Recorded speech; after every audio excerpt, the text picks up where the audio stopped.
Welcome to Expand Your Frame, a podcast for coaches and leaders who coach. I'm your host, John Sigmund. In Season 3, we're bringing you stories of leaders from all walks of life who find inspiration in nature. In this episode, I'm chatting with Bethany Kilgore. I met Bethany earlier this year when I posted on an article on LinkedIn and we connected. Bethany's a certified forest bathing guide, recognized by the Association of Nature and Forest Therapy, offering both in-person and virtual experiences. She leads people on meditative journeys in nature, helping them slow down, reconnect with their senses, and rejuvenate.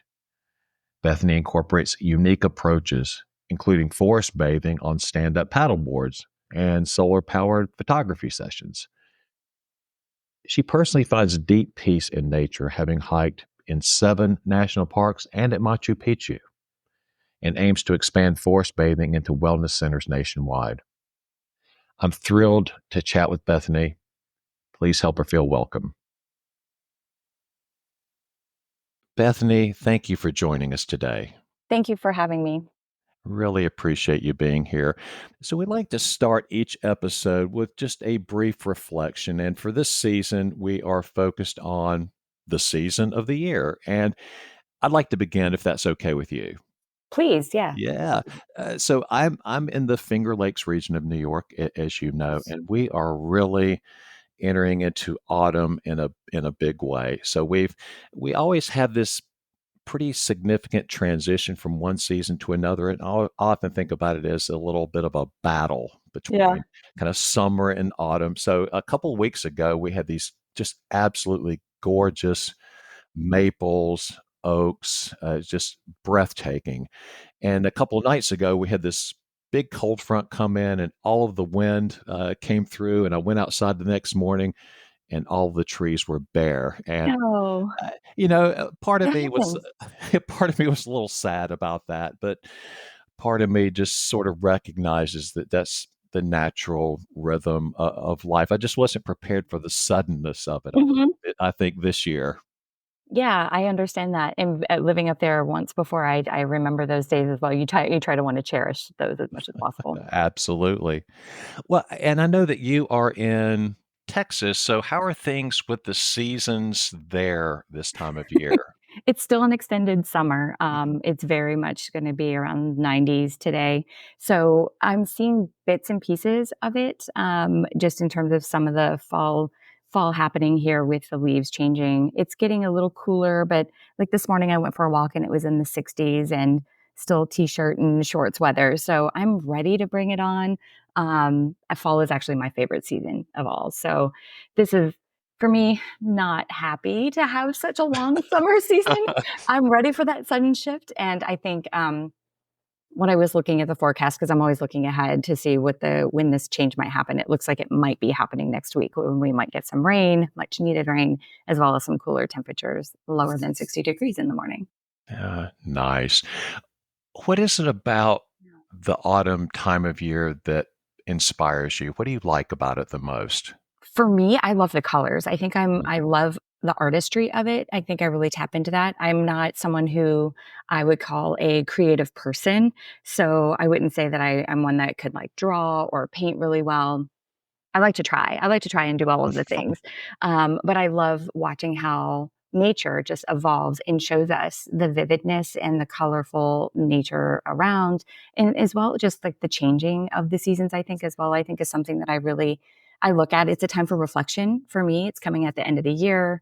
How am I doing? Checking in with myself. So I think a lot of that just is another way for me to connect with nature, seeing the visual changes that are happening and reflecting as well on how that's working for me. Well, thank you for this little introduction. Yeah, I often find that things are really, really busy in my life, and I'm guessing in yeah. yours as well. Things are pretty hectic. So I think just finding a moment to breathe and relax and just reflect a little bit is just a useful way to get started. So thank you for indulging that for a moment. And thank you. It's a lovely way to start a conversation, that's for Yeah. sure. Yeah. Well, we're here today. My interest in chatting with you today is really around this idea of nature and forest therapy, which is Mm. how we got connected. And so I'm just wondering if you would just spend maybe a moment or two introducing that concept or topic Yeah. to the audience, just so that we'll all be on a common understanding of where we're headed here. Yeah, I get that a lot, especially since, the first question I usually get are, "Where are the forests in Texas for you to do this?" So, but really what forest therapy is, it has a lot of different names, so let's dispel that. There's forest therapy, there's forest bathing, there's nature immersion, there's nature bathing. All of these tend to be the same things at the root, which is really just having a time in nature, a thoughtful, dedicated time in nature where you're slowing down and engaging in all of your senses. So that is how I practice forest bathing as part of the Association in Nature and Forest Therapy. There's a guided practice, some mindfulness, as well as just a chance to connect with nature and others that are participating with you on that experience. And so, really, that's what it is. But still, I have a lot of questions, even from that. I have a lot of people who are just like, what does that mean? Um, and so, if you want, I can go into more details about what really happens within the practice, but I'm really open to how you might want to take this from here. Yeah, absolutely. I definitely am really, really curious about that. And I have some practices that I've started in the last several years or so. I'd like to maybe bat around with you a little bit. Yeah. But before we get there, I'm just one thing I'm just curious about is what was your entry point here? I mean, how did you learn about forest immersion, forest bathing, nature therapy? How did you learn about that, and what kind of inspired you to pursue this work? So I'm going to take you on a little bit of a journey because I was on the journey to get here. It was not intended. I wasn't looking for it. It found me.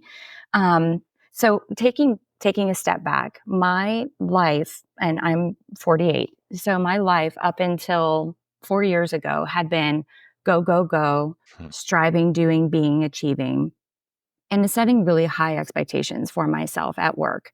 And so that's all I ever knew to do to be successful. And then I got on this health kick, which is great, right? Let's start running. So I started running. Running became let's try to do a half marathon, became a marathon, became an ultra marathon. And then when that, I had done all of that, I said, "What can I do now?" And I started looking at half Ironmans and then an Ironman. And like all of these things kept putting pressure on my body, stress. It was healthy, yes, in some respects, but I wasn't giving my body and a brain a chance to relax. And so I had been doing those things for so long, got to a point in February of 2020 after I participated in a 50-mile trail race about Wow. 2 months after my Ironman. I thought, I can do this. This will be easy. It was the hardest thing I've ever done. But I also told myself after that that I was going to give myself a 2 week break. Like, I deserve a 2 week break. Let's go. And I literally hung up my running shoes and just rested. And then I started listening to my body, and I'm like, wow, my body is really tired. Okay, it's probably just because of all of the training that I had been doing and the amount of things that I was doing at work. Because I work at a very fast paced, highly regulated industry. And then began seeing my doctors, and my doctors are like, "Oh, it could be this, it could be that." Finally was diagnosed with an autoimmune disease, and it meant that I needed to work on my stress, which was not just self-imposed due to the work that I was doing, but also the work that I was doing in my fun time. That the running that I was doing, the extreme sports that I was participating in, the endurance things. So for me, that self-imposed break of 2 weeks became 4 years, and I am still not doing those things. But what happened during that time was I found that I still needed to do something or I wanted to do something. So I was taking walks. And then walks outside became hikes. And these are not fast hikes. These are not a hike to get to a destination, but just enjoying what's happening because I was running past these things all of the time. I was on a bike the entire time. And the journey was let's get to the thing. Let's not stop and see anything that looked amazing on the way. I just need to stop and check my time. How fast did I go? And when I finally got to a point where I was appreciating those things, I learned like that's really inspiring. That's being out in nature is really healthy. And then I think just to kind of sum up, how did I get here? I was reading a book. I don't know if you've heard of or have read Green Lights by Matthew McConaughey, but I was inspired. I was in this reading kick, and I was inspired by nature and being outside. And I put a stake in the sand, and it was like, I just want to do this thing called First Nature Experience. That's my business. I'm going to put it out in the world, and let's just see what happens. Um, Someone called me on it. I was like, I want to partner with you. Let's figure out what it is that you do. And I'm like, wow, I have no idea how I'm going to be able to tell her because I have no idea what it is myself. Started putting things into the computer, started researching, and that's when I came upon an article on forest bathing from National Geographic. Reliable resource. Went to the sources that they looked at, which was ANFT, the Association of Nature and Forest Therapy. Found that this is what I've been called to do. This is what I really want to do. This is what I want my side business to be. This is how I feel like I can really start to tap into the things that I've enjoyed in nature. It really talks about, really mindfulness and slowing down. And that is how I got connected to it. So it was a very circuitous path that it was not intended in any way, shape, or form, but it's something that has grabbed a hold of me ever since. And that was in 2023. Was it last year? It seems like a long time ago, but I think it was, yeah, just last year. Thank you so much for sharing that story. And so much of what you just said really resonates with me. And, Hmm. a few years back, I guess it was just before the pandemic, I happened to be in Amsterdam and I was walking from I started off to take a leisurely walk from my hotel to the city center. And along the way, I found myself walking faster and faster and faster with the destination of the city center in mind. Oh. And suddenly I realized after a couple of miles of walking that I was totally oblivious to everything that was going on around me.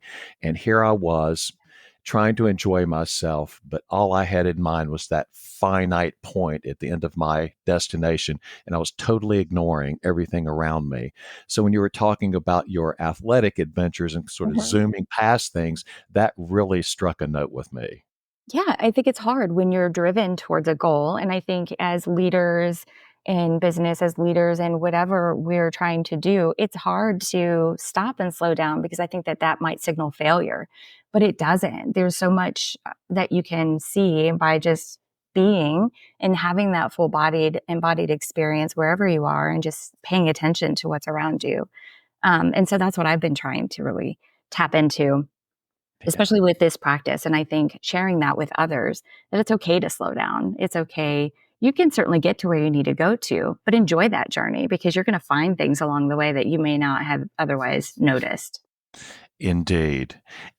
And so what have you personally found to be beneficial for and are we gonna call it forest bathing or are we Yeah. gonna call it something else? For purposes of this conversation, let's call it forest bathing. I know Okay. it has a really interesting term. I mean, because It people are like, is. you're bathing in forest. No, but you're immersed in the nature and nature. So yeah, let's call it forest bathing.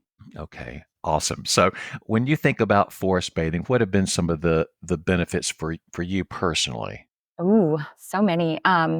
So I would say the slowing down, I think that was the biggest thing I noticed. So first of all, it was you can still achieve and do the things that you need to do and slow down and still be successful. Um, I looked at a tree one day and I just had an epiphany. There's something called a sit spot during the practice, during this 6 month certification where you sit outside for 20 minutes a day. And it's not that you're thinking, you're trying not to think, you're just trying to just embody, like have an embodied experience with what's happening. Um, and I was sitting with the tree. I was at a very interesting time of my life. My son was going through some mental health issues, and then there was stuff with work, and there was talks about potentially me getting promoted. And I'm like, how is this all jiving with the world? And I looked at this tree, and I just found strength under my sit spot underneath the tree in my backyard. And I'm like, this tree has been here. Well, this house is like 17 years old.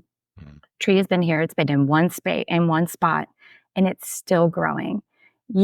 So for me, I learned that, through a tree, just looking and just kind of absorbing some of the life's lessons from a tree is you can be still and still be growing. It doesn't have to be this constant go, go, go and striving, achieving. And yet it's blooming and blossoming in this one spot, and it's doing really well. And so that was one of like the biggest life lessons that I got. Another one is still sitting in my backyard during that 20-minute practice.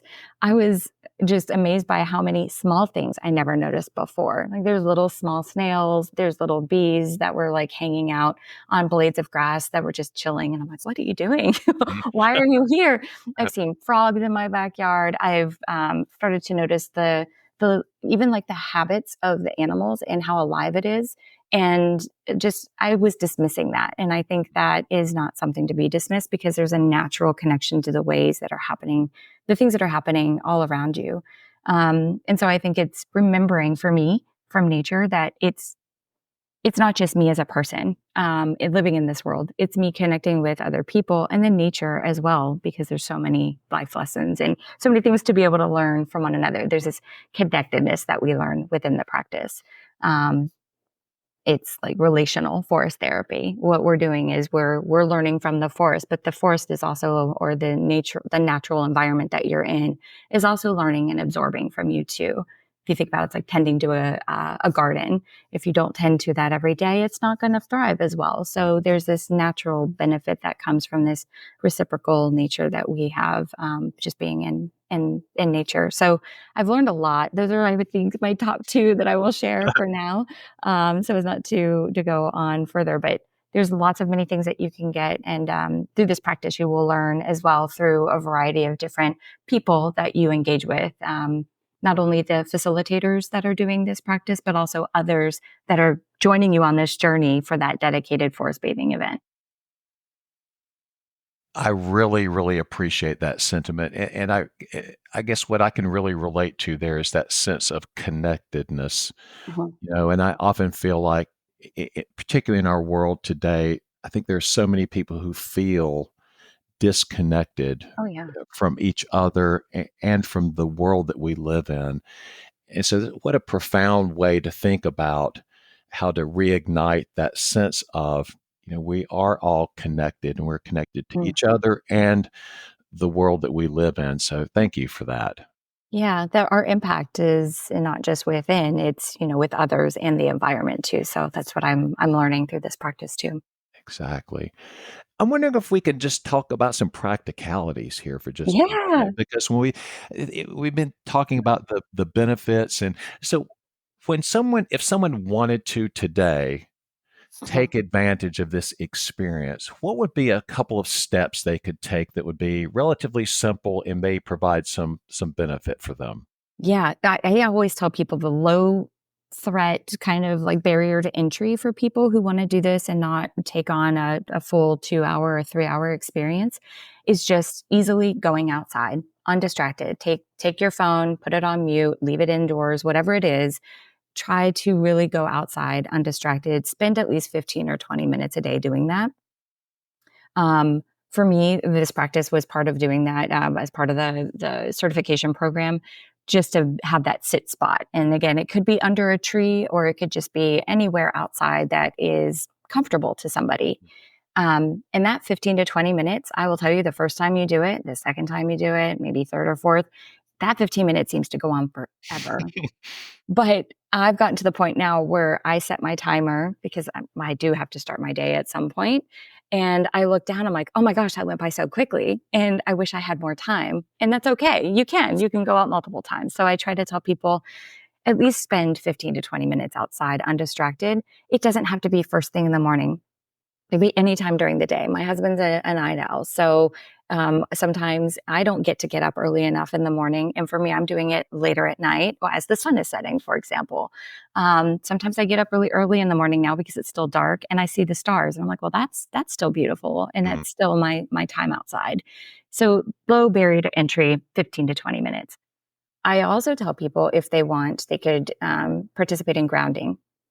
So grounding for many is involves just simply taking off your shoes and having that direct contact with nature, especially if you're in a place that is very safe for you to do so. For me, Texas, I have to be wary of fire ants, so I have to be careful of my environment. But if you are in a place that you can do that and you feel safe, and your feet and you are free from any sort of harm. I do encourage that. That's just another way to have that direct connection with nature. And again, 10 to 15 minutes while you're even outside, bonus points. You're getting both benefits. And then sometimes there's people like me who also like to just do something while they're outside. So I've often just said taking a light walk outside, again, very gingerly, very, you know, open to the world, listening to what's happening, smelling some of the smells. Um, just even, I would say, kind of looking, listening, using all of your different senses in every aspect to see like what is it that is happening around you. And during that very slow walk, it might only be 10 minutes or 15 minutes. It just gives people another appreciation of what's happening around them. So those are like the three very low key ways that people can really tap into nature. And what I do in forest bathing is just guide people beyond that and for an extended period of time. When you mentioned a sit spot, Yeah. it just reminded me, I'd never heard that expression before, so thank you for that. Yeah. So, what I'm learning is I actually have I wanna see if this qualifies as a sit I bet spot, it does. okay?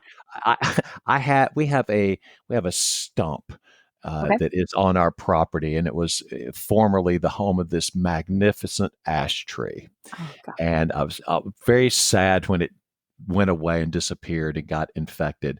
Yeah. But we've kept the stump there, and I've given it a name. I call it the perspective stump. So sometimes I'll just Love sit that. on it and kind of think, Mm. well, what's another way of thinking about this challenge that I'm having? So is there any magic, I guess, to the 20-minute time frame? And would that stump qualify as a sit spot from your point of view? Okay. I love that, first of all. So the magic is just not being distracted. I think that's the magic is like tapping into what you're sensing during that 20 minutes, like having that full embodied experience truly. So you're not constantly thinking. I mean, that might be an output of it. You might get something out of it, but go in with the intention of just being, which is hard. And your second question is, yes, that it qualifies as a sit spot. But for me, anything really that gives you the sense of being outside where you feel very much at peace would qualify.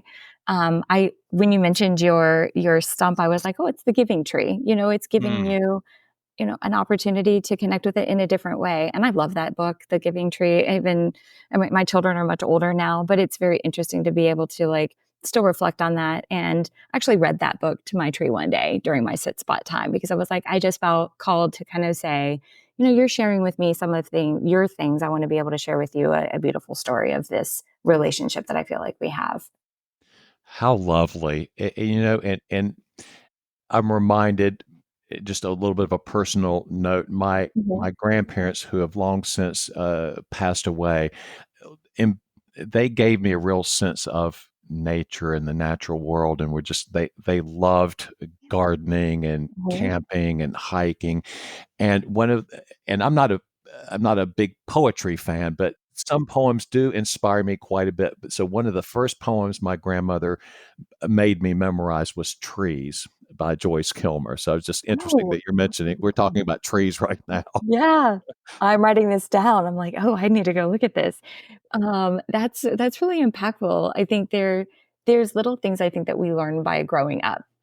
So likewise, my grandparents had a garden. They would always can the food at the end of the Mm, year. They were always going outside. My family also went outside. We went camping. I didn't appreciate it back then. I didn't mm. understand it. I actually even looked once at the Grand Canyon, and this was 24 years ago as I was on my way out to California. And I'm like, it's just a big gaping hole in the ground. Like, what's so important? Because I was on looking toward that destination. And just knowing that our grandparents, I think there's little lessons that we've had throughout our lives that we just kind of pick up on. And just those are little things that I think help us where we are today. And I can't wait to go check out this little poem called Trees. So thank you. You bet. Well, can we switch gears for just Sure. a moment here? We've been talking about the personal impact, Mhm. of nature and forest bathing, and certainly when we can be better connected and we can perhaps be our best selves. when you're thinking about leadership and maybe kind of the work that we do outside of the forest, Yes. what impact have you noticed with for your either for yourself or maybe with others that you've interacted with who interact with nature and the Mhm. forest and the natural world and maybe the way that we're talking about it? Yeah, I think I think of leaders and leadership and nature. There's so many lessons to learn. Um, And for me, I think of when you're a leader, you have so many things that are happening. There's so many decisions that are being made at a given time. There's a lot going on. And being out in nature gives you a chance to disconnect and free up that space in your brain. Give it a break.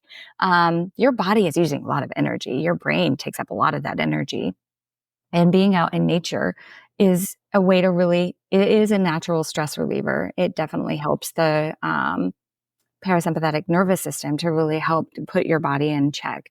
And so as leaders, that's one thing, especially if you're struggling with like a how to problem solve. I don't know if you've ever noticed. I mean, even like Steve Jobs, I guess, did this back in at Apple when he was the founder and CEO there. He would go out on these long walks, and I know other famous people. I think Einstein has done this too. So it's not new, but it's an opportunity for people to get out of the four walls that sometimes feel confining, sometimes feels limiting. It's hard to reframe a perspective or solve a problem, but somehow going outside just it changes that. So there's leadership. I think leaders in particular can help kind of get out of their head sometimes, and by going outside and having that fresh breath of air and a fresh sense and perspective of things. Um, I also look at the life lessons that I think can happen from nature through that are definitely connected to leadership, like resilience. Mm, I mean, you think of there's always a picture in my head of a place wherever I go. I'm always looking at something that's growing somewhere that doesn't make sense. It's not logical. Like, mm, how is it that you are still growing here? But it's tapping into something, and it's resilient. It's weathering the conditions, or it's weathering the landscape that it's in. And so I'm like, this is very interesting. So there's definitely leadership lessons in that. I look at the connectedness that we talked about and maybe community. And I don't know, you may have heard of this, but trees have these interconnected root systems that help one another and can signal danger, or signal opportunities for help. So that if the tree is under attack from an insect or an invader, the other trees will signal something to their community of trees nearby through these deeply connected root systems. So, as a leader, how tightly connected are you to the community in which you are leading to help understand, like, how are you hearing what's happening underneath the surface or above the surface, and how is that being communicated to you? Um, and then just change, like as you mentioned earlier at the top of this episode, change is always present in nature. And as you're talking about the four seasons, as we know in business, it's probably more often than that. I know in my business, I feel like there's change every 2 months, in terms of leadership. And so it's how are you adapting to that change? And you see how that happens in nature and the rebirth that happens. I even talk about acorns being like putting down their seeds and potentially networking for new opportunities. So I'm looking at sort of correlations with nature and their lessons, and how that can be highly applicable to leaders and coaches that are trying to see, just trying to see that we're living in this same pool of opportunity. It's how are you reframing and looking at it from a different perspective to help you.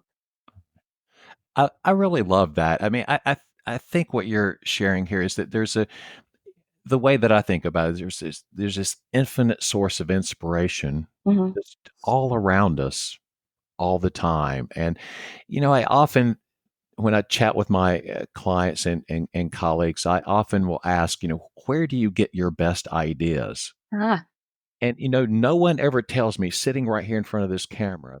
That's where I get all of my great ideas or sitting at my desk in front of a computer screen. They exactly. say things like you might imagine, well, when I'm in the shower or taking a Mhm. walk with my dog or whatever. So I think what you've tapped into there is something really, really significant. And that is we can shift our perspective by just embodying maybe a different way. And that may involve just stepping outdoors or just Yeah. experiencing nature in some way. It's very simple, but sometimes that's the easiest. It's the things that we don't look at because you're like, oh, I need to go figure this out on my own. No, I mean, there you can certainly figure things out, but I mean, you know that you have an outdoor community that's there too, that's really waiting to help you and look at things in a different way. Well, when you are not engaged in forest bathing and Oh talking to yeah. people like me about nature and connectedness, what are you doing in the other parts of your life? Yeah, so my day job. Your day job, right? Yeah. Yeah, the 9 to 5.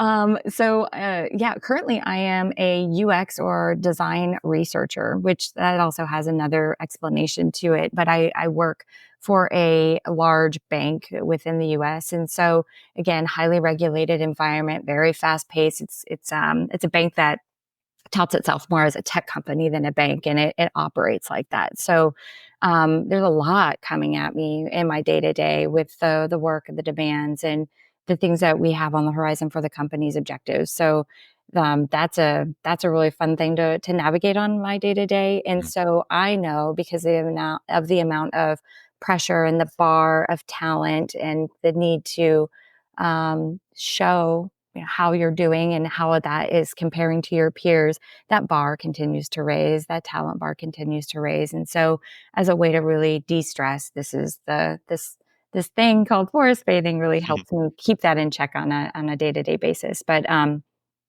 will say, yeah, that the UX researcher job is really just an opportunity just to circle back in case anyone's like, what is that? It's me helping people at our company learn how to like understanding their pain points with some of the processes or the tools that we've been given them to be able to do their day-to-day jobs. So there's this through line in my life that I've always had that's always helping people. I was once a teacher, and then I pivoted into like being a career counselor. So I share a lot of similarities with your background in helping others too. And then being in this space, it's helping people basically just do their job in a more simplistic and efficient way, and finding ways in which we can make things better for them. Nice. And it's interesting because back at the beginning of our conversation today, you made mention of the fact that you don't consider yourself to be all that creative. But it sounds like a lot of creativity there, for at least from my perspective. What do So you think? you have to be creative. Here's what I think. I think of creative in terms of tangible. So like what do you like when you create paintings and like this stuff back here, like my visioning board, there's a lot of that stuff is like tangible art. I don't feel I'm good at that. But when it comes to creatively problem solving and helping people, like even me career pivoting 4 times, that was a creative endeavor. Yeah. So I think I creative in a different way. I'm trying to embrace the creative tag that I've shunned for so long. But I think it's because I never saw myself as an artist, but I'm like, "Oh, I love it." And there's art and there's some part of that I bring into forest bathing too, which I think is really fun. But yeah, anyway, yes, Yeah, the creative endeavors for sure. It's a through line as well through the work I do, but it's very much like helping people in some way. yeah. Now, one of the so you were certified with the Yeah. Association of Nature and Forest Therapy. So could you just explain to us a little bit about what you started down that path just a little bit earlier, but could you Yeah. explain to us a little bit more about that? And if others are interested in pursuing that pathway, what they should be considering? Ooh, this is great. So when I saw this opportunity and I was taken by it from that article that I was in the National Geographic, I went directly to the Association of Nature and Forest Therapy website, which I think is anft.earth. And I happened to see that there was an opportunity, like they have cohorts that they run all of the time. And there was a cohort that was just about to begin. And I'm like, "Oh, I need to do this." So I put in my application and the application is it's in depth. Mine, I think, was a 9-page essay and different questions. And I think one of them was like, one of the questions was, describe your first time in nature and what that was like. And tell me about your tree, like a tree that you find is very important to you. And I talked about my tree in the backyard. It literally got hit by a fun story. It got hit by a lightning bolt and it survived. And we had an arborist come out, and it was just like, wow, this tree is really resilient. I'm surprised it's still here. It's the amount of damage it took on. It's still very much thriving. So anyway, there's an application process that happens, and then it is reviewed. And then if you're accepted, you go through a cohort. My cohort ended up being about 35 people. I felt like it was Wow. fairly big. They tend to be around, I would say, 20, upwards of 30-ish size. And they were from people all over the world. So my session, I got to pick the session, which was in the evening for me, so after work. But there were people not only within the US in different time zones, but I was meeting people who were in New Zealand, Australia, Singapore, Japan. It was amazing. So we were all on this call for 6 months and we were learning. There's a self-guided, it's a self-guided workshop or sorry, series of lessons that they give you over that 6 months. And it is one in which it's stepped so that they only release so many. It's a dripped version of a lesson plan. So it's online. You learn the things that you need to learn for that upcoming week. And then you would have a conversation with the larger cohort to go through the learnings and share your findings with one another. I liked the drip method for someone like me who's very ambitious and goal driven.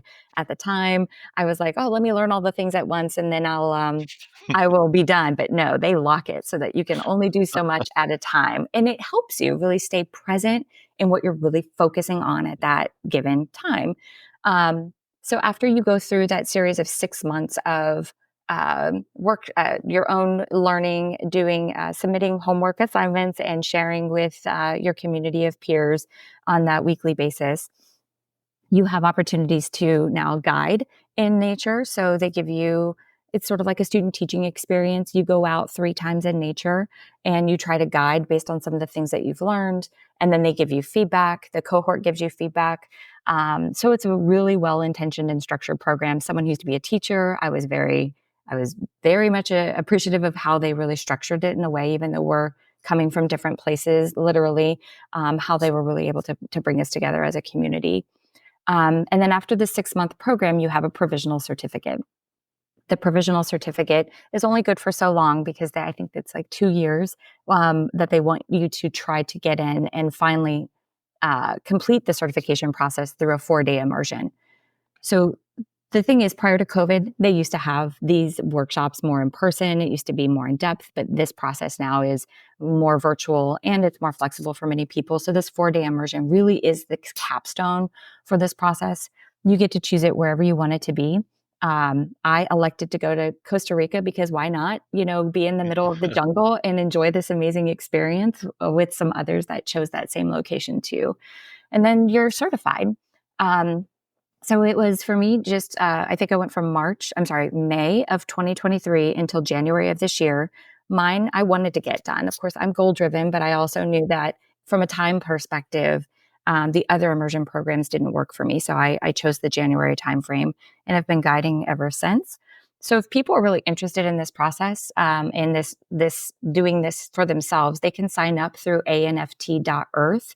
And like I said, they had different cohorts. It was very easy for me to find on their website how to become a forest therapy guide and sign up and look and see how much that might cost for you, if there might be opportunities for scholarships and the time frame that works best for you. Like I said, they have various ones that run throughout the year. Very nice. Thank you for that. Yeah. Really, and I had never known about the association before, so I think this is really helpful. It sounds a lot like that you are on a quest Yeah. here. So, what is your vision or your quest with this work? I knew you were going to ask me that. Which is why when I created my bio, I was like, I'm going to put it out there like I did with this like stick in the sand. Oh my goodness. I feel like more and more I have been called to really dive in and like do more with this practice. I love my day to day. But I think I want to do more. I want to do more with this. It's very much a side business, but it's something that I feel like when I do it, I get much more, it scratches that itch for me more Mhm. than my day job. So there is a signal for me that sort of came up recently. And there was another person in my cohort, actually, she was a part of the immersion program, who reached out. We met. She's in Chicago, and she has an opportunity where I might be able to join her. So there's some partnership there that might happen, to be able to like slowly integrate from, being a full-time UX researcher into perhaps a full-time forest bathing guide. But I think those are just low key opportunities for me to continuously gut check myself on this, because my vision, if I really get crazy and want to be creative and see what this could do, I would love to be able to create my own wellness center. As I mentioned earlier, I was diagnosed with an autoimmune disease, probably popped up well before I even knew that it was a thing in my life and it was presenting its challenges. But I think part of it is what I've learned is it's hard to slow down. And if I were to help others learn how to do this, by creating a wellness center, by having forest bathing as a part of it, yoga will be a part of it, sound baths will be a part of it, allowing, like even just having saunas. There's that dry and wet saunas are really good for releasing some of the toxins and things in your body that will help you just relax as well. So I'm envisioning like an upgraded spa of sorts, that I think might be very helpful. But I think if anything, that would be the one thing in my later years, if I can really do it, it would be really fun for me to do. And for those that are current forest bathing individuals, I wouldn't want to do those all the time. It's really taxing. So I'd want to invite others to come in and either practice as they are practicing, or come in and be the fully certified individuals and share of their experience there. So it's like yoga. You never know who you're going to get. Every person is a little different in those sessions that you attend. And it's very much the same with forest bathing too. Well, when you open up your wellness center, I want to make sure that I'm on the list for Oh, the for sure. first participants. I mean, here's the thing, that area up in upstate New York, that would be the best place to put it. And yeah, having the environment, a supportive environment, is the key. And I think that's a beautiful area, as we say. It's gorgeous. I certainly love it. Well, I have a kind of a final, more of a technical question, I Okay. guess, and I'm not sure, as I understand it, right? There is certainly being outside. So I'm looking outside right now and I can see Yeah. all of the forest and the trees, and Mhm. certainly being out there in that environment is probably optimal. But as I understand it, there is some evidence to support the fact that simply looking at an image of nature Yeah. can have a similar impact as being out in nature. So for those folks who are not able to go into a forest or find some Oh, natural spot, is that true? Or what recommendations might you have in that regard? So the research behind this has been something that I've gone down a rabbit hole with myself. So I love research and I love being able to show the correlations between things, and that's actually how this even got started. Was in Japan. The Ministry of Health noticed that their workers, their health was declining. There was an increase in anxiety, depression. You even saw cases of autoimmune and cancer that were just increasing out of nowhere. And there was a seismic shift that was happening in the 80s. Obviously, the tech boom was happening around that time in the 80s. But the workforce had transitioned from this environment of being outside, and we're now inside. Um, and so, yeah, there's a lot of the challenge and the pressure that your body goes through when it's not in its normal environment. Like, we are nature, we are meant to be outside. And for those that can't be outside, and I've done this for individuals who can't go outside for a variety of reasons. So when I lead sessions virtually, I'm like, just pick a window that you are comfortable being near and open the window so you can gather some fresh air. Um, Something that's very relaxing for you. You can seriously sit outside and have that same experience. I did that as well when the weather turned nasty once, and I went inside, and I was able to still have a really relaxing and enjoyable experience. There is dedicated science behind this. So to start with how this got started in Japan, the Ministry of Health ended up going and saying and finding that just being outside, or they've even shown in other ways now, just looking at images of nature does decrease your stress and cortisol levels significantly. There's been pre-test and post-test for those things. Um, And as someone who's very, I'm always looking to poke holes at things. I'm naturally inquisitive, but seeing that was the case, I'm like, this is definitely something that has credibility and has been studied and proven time and time again ever since the 80s and that initial report from the Ministry of Health. And so, yes, if people want to do this, I encourage them. Doesn't have to be outside. I know, like, my daughter is not a nature person. She's not one that wants to go outside. But I'm like, you can still do this from the comforts of your indoor environment. Just go near a window for sure. Open up that window to be able to take in the air from outside or even look at a picture. I will even say from my own office here, I'm looking at pictures of outdoors because when I'm focused on my screen in front of me and I need a chance to just decompress, but I don't have a moment to do 15 minutes outside. I'll just look at the photos that I have from the trails that I've been on, and I just look at them, and it's naturally just a nice stress reliever. So there's definitely benefits, and there is science backing that to be able to do that indoors as well. Very nice. I often think that some of my nerdier data geek friends like me Mhm. like to know a little bit about the science there. So thanks for sharing that. That's Yeah. terrific. Yeah. Happy to share any links if you're ever interested in seeing them. Yeah, perfect. Now, if someone would like to get in touch with you and find out more, how would they do that? Okay, so I there's a website that actually has my contact information, but I'm here in Texas, so not everyone's here in Texas.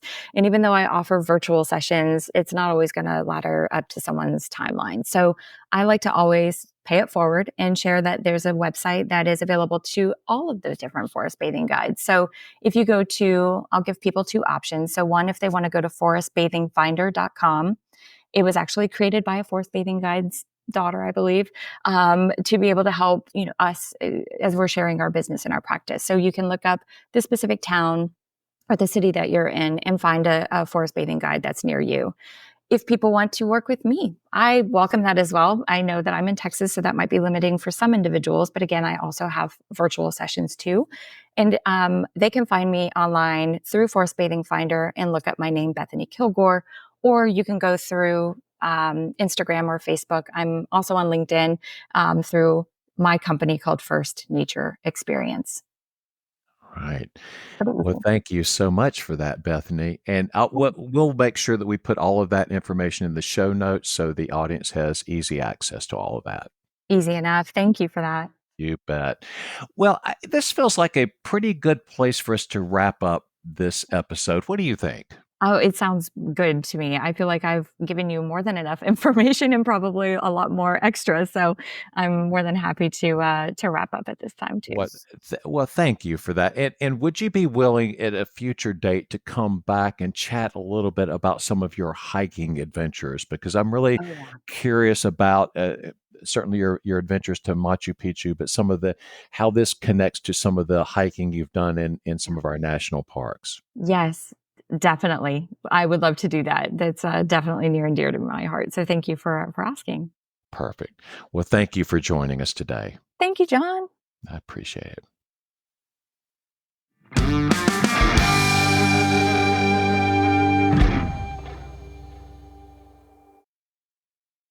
I'm recording this outro a week after my conversation with Bethany, and our chat is still with me. I so appreciate her perspective, and what I was struck by since our conversation is the immense power in slowing down. So let's all agree to give ourselves a break and focus on slowing down. Thank you for joining us, and stay tuned for our next episode. Take care.